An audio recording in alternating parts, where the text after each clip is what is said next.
Hello everyone. Today we are going to learn about distributed file systems, which is a very important concept in modern computer systems. In simple terms, a distributed file system allows data and files to be stored across multiple computers while giving users the experience that everything is stored in one place. This makes it easier to access and manage files over a network without worrying about where they are actually located. In this presentation, we will focus on two well-known distributed file systems, Network File System or NFS, and Andrew File System or AFS. We will understand how they work, their features, and how they are different from each other in a simple and easy to understand way.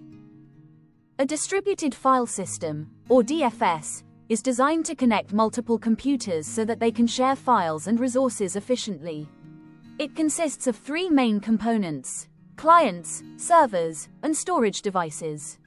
Clients are the systems or users that request access to files, servers are the machines that store and manage those files, and storage devices are where the actual data is saved.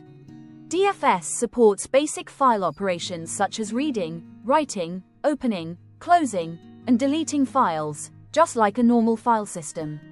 One of the biggest advantages of DFS is that users do not need to know the physical location of the files. The system hides this complexity and provides a seamless experience. It also allows multiple systems to work together at the same time while still maintaining independence, which makes it very powerful and flexible.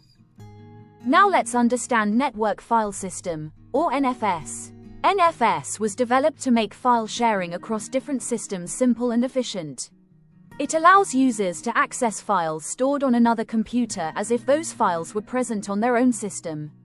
NFS follows a directory structure similar to traditional file systems, which makes it easy for users to adapt. One important concept in NFS is location transparency, which means that the file name does not reveal where the file is physically stored. However, NFS does not fully support location independence, so if a file changes its location, its path may need to be updated. NFS uses a concept called mounting, where remote directories are attached to local directories, creating a unified file structure.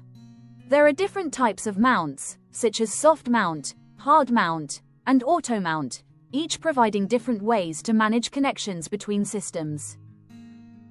NFS works using remote procedure calls, also known as RPCs, which allow one computer to perform operations like reading, writing, or deleting files on another computer over a network.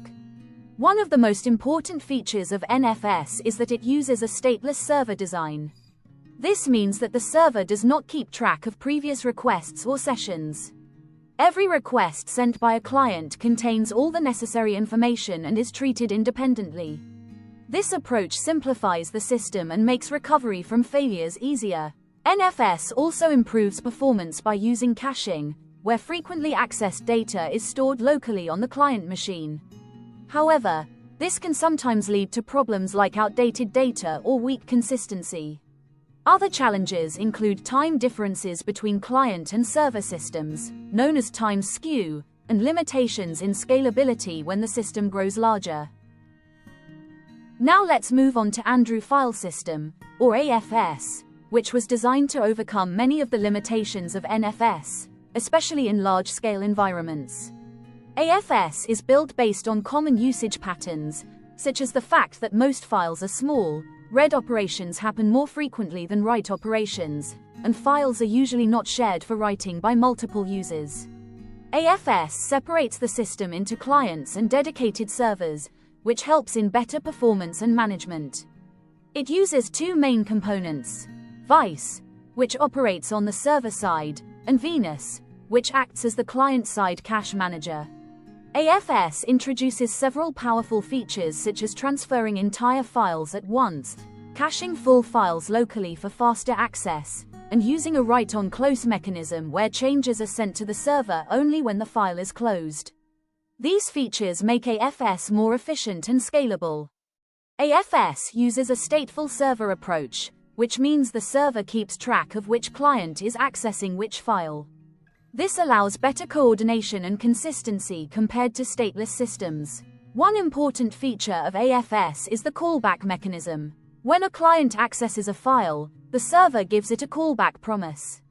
If the file is modified by another client, the server notifies all other clients holding that file, so they can update or discard their outdated copies. In AFS, when a file is opened, the system first checks if it is already available in the local cache. If not, it is fetched from the server. All reading and writing operations happen on the local cached copy, which improves speed. When the file is closed, any changes are sent back to the server. AFS also ensures reliability by saving system states, supporting recovery after crashes, and organizing files into volumes for better scalability and management. When we compare NFS and AFS, we can clearly see the differences.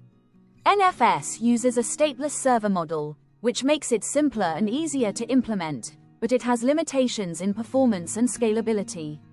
On the other hand, AFS uses a stateful server model, which allows it to track client activity and provide better consistency. NFS uses block-level caching, while AFS uses whole file caching, which improves performance in many cases.